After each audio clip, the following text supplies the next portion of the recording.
በጭንቅላታችን ቆዳ ላይ የሚገኙ ሴሎች ተፈጥሯዊ በሆነ ዑደት በየጊዜው እንደሚሞቱ ያውቃሉ? ሰላም ጤና ይስጥልኝ።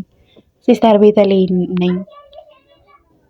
ለዚህ ቻናል አዲስ የሆናችሁ ሰዎች ላይክ፣ ሼር ደግሞ ሰብስክራይብ እያደረጋችሁ ተመሳሳይ እና አዳዲስ የጤና ቻናል ነው። ቻናሉን ሰብስክራይብ በማድረግ ቪዲዮን ጀምሮ ዛሬ ስለ ፎሮፎር የተወሰነ ልላችሁን የመጣሁትኝ።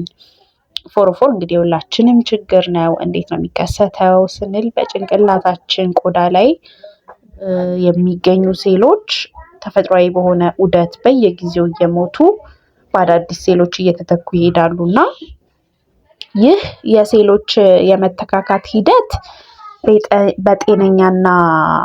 በጤነኛና የፎሮፎር ችግር በሌለባቸው ሰዎች ላይ እስከ 1 ወር የሚደርስ ጊዜን ሊወስድ ይችላል ማለት ነው። ይሄ መተካካቱ በዚህ ጊዜ ውስጥም የሞቱት ሴሎች ቀስ በቀስ ከቆዳ ላይ እየተወገዱ እየተተኩ ይሄዳሉ።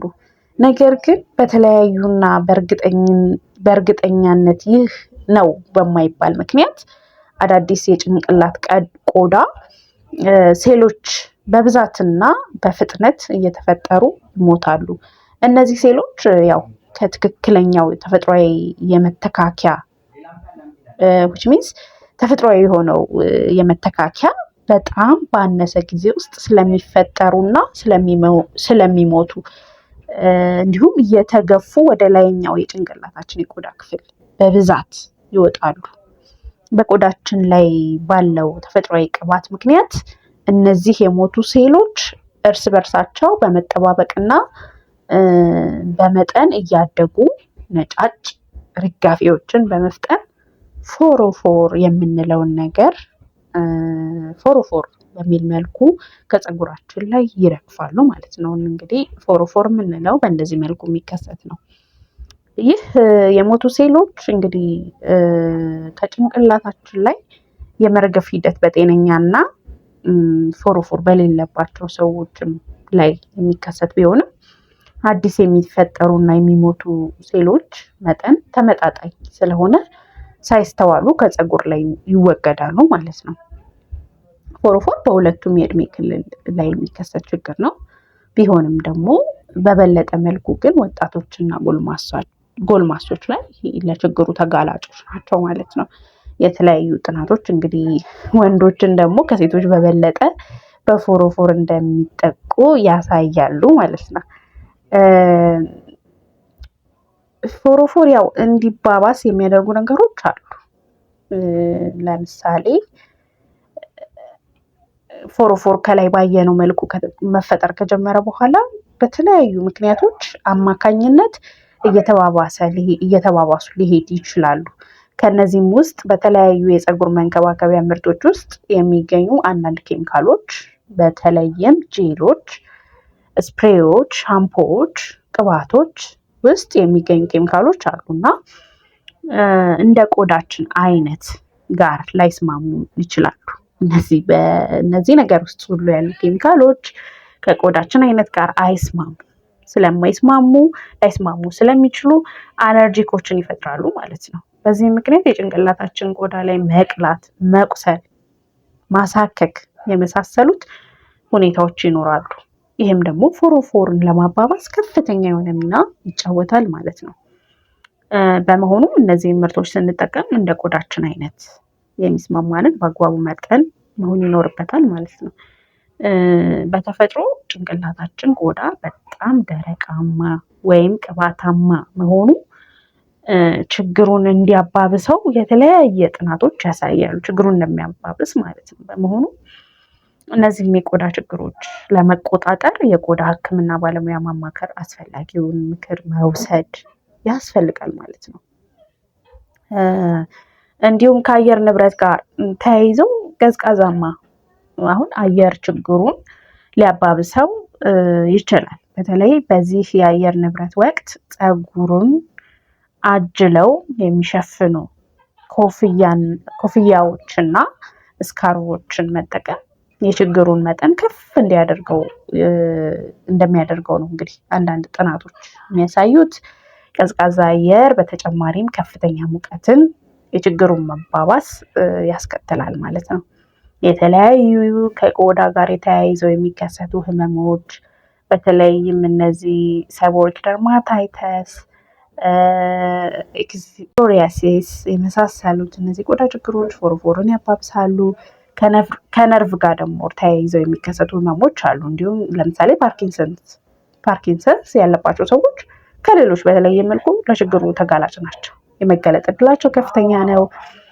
በተጨማሪም የሰውነት በሽታን የመከላከል አቅም ላይክ ኢሚዩኒቲያቸው የወረደ ሰዎች የዚህ ችግር በጣም ሊባባስባቸው ይችላል ማለት ነው። ደካማና ተከታታይነት የሌለው የፀጉር ንጽህናን አጠባበቅ ያው ፀጉራችን ንጽህናውን ማንጠብቅለት ከሆነ ትልቅ ምክንያት ነው ለመባባሱ ማለት ነው። በየጊዜው ደግሞ የሚስማሙንን የፀጉር ንጽህና መጠበቂያዎች አማካኝነት ፀጉራችንን መታጠብ፣ ማጽዳት ይኖርብናል ማለት ነው። በተለይም ከፍተኛ ላብን ከሚፈጥሩ እንቅስቃሴዎች በኋላ በአግባቡ የፀጉር ንጽህና መጠበቅ ያስፈልጋል። አመጋገባችንም ቢሆን በቫይታሚን ቢ ኮምፕሌክስ እና ዚንክ የበለጸጉ ምግቦችን አዘውትረን አለመመገብ ችግሩን ሊያባብሰው ይችላል። በአንጻሩ ደግሞ ስኳርን አብዝቶ መጠቀም ደግሞ ፎሮፎርን ለመቆጣጠር አስቸጋሪ ሁኔታዎች እንደሚፈጥር ጥናቶች ያሳያሉ። እንግዲህ ጥናቶች ብዙ ነገር ነው የሚያሳዩት። ሌላው ስትረስ ወይም ጭንቀት የምንለው በጤናችን ላይ የተለያዩ ችግሮች እንዲከሰቱ ያደርጋል። ያው በስትረስ ምክንያት ብዙ ነገር ይከሰታል። ከዚህም ጋር በተያያዘ ደግሞ አንዱ የተለያዩ ኬሚካላዊ ለውጦች ምክንያት ያው ፎሮፎር እንዲባባስ ያደርጋል።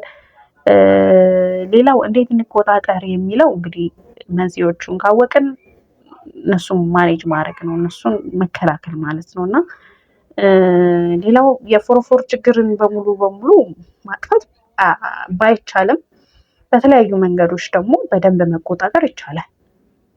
የመጀመሪያው መንገድ የፀጉርን ንጽህና መጠበቅ፣ ከፀጉራችን አይነት ጋር ተስማሚ የሆኑ መታጠቢያ ሳሙናዎችን፣ ሻምፖዎች እንዲሁም የፀጉር ቅባቶችን መምረጥ፣ ወዛማ ቆዳን፣ ቅባትማ ፀጉር ያላቸው ሰዎች፣ ደረቃማ ቆዳ ካላቸው ሰዎች የተለየ የፀጉር ንጽህና መጠበቂያዎችን መጠቀም፣ እንደገና ለፀጉሬ የትኛው ይስማማኛል የሚለውን መምረጥ፣ ከምርቶቹ ላይ የሚጻፈውን ማብራሪያ በደንብ ማንበብ።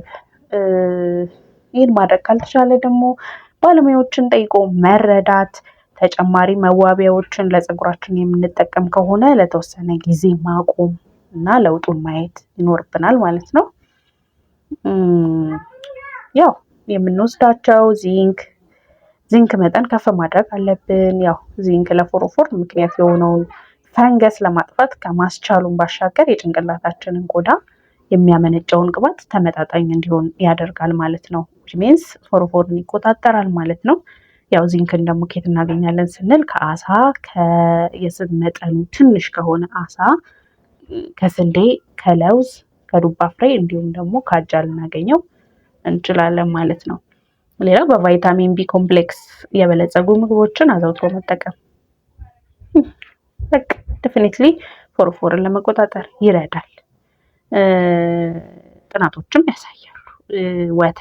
የወተት ተዋጽኦች፣ አትክልት እና ፍራፍሬዎች፣ ጥራጥሬዎች እንዲሁም አሳ፣ ጉበት ጥሩ ምንጮች ናቸው። እነዚህን በአመጋገባችን ውስጥ አካተን ከተጠቀምን ይህንን ነገር ይከላከልልናል ማለት ነው። በተለይ ደግሞ ኦሜጋ ስሪን ጥሩ የሆነ እንትን አለው፣ ጠቃሚ የሆነ የቅባት አይነትም ስላለው ተጨማሪ የመከላከያ መንገድ ነው ማለት ነው።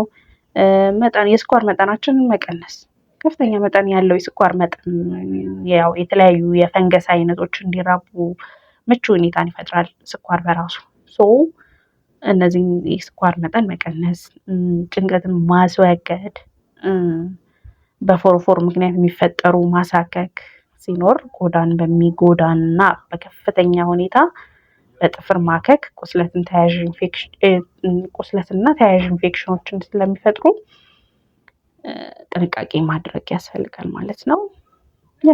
በነጭና ቀይ ሽንኩርት ውስጥ የሚገኝ ደግሞ አሊሲን የሚባል ንጥረ ነገር ጸረ ፈንገሳዊ ባህሪ ስላለው በምግብ ስርዓታችን ውስጥ ማካተት ለፎሮፎር ሕክምና ተብለው የሚዘጋጁ ሻምፖዎች አሉ፣ እነሱን መጠቀም። ስለዚህ በእነዚህ ሁሉ ነገር ፎሮፎርን ቶታሊ ማጥፋት ባይቻልም በጣም መቀነስ ይቻላል ማለት ነው እና እነዚህ ማድረግ እንዳትረሱ። ለዚህ ቻናል አዲስ የሆናችሁ ሰዎች ቻናሉን ሰብስክራይብ አድርጉ። ተመሳሳይ ቪዲዮ ይደርሳችኋል። ጥያቄ ያላችሁ ኮሜንት ሴክሽን ላይ ጥያቄ ጠይቁ። ቤተሰብ የሆኑ ለዛሬ ይዤላችሁ የመጣሁት ቪዲዮ ይሄን ይመስላል። በተለይ ቪዲዮ እስከምንገናኝ ድረስ ቸር ሰንብቱ።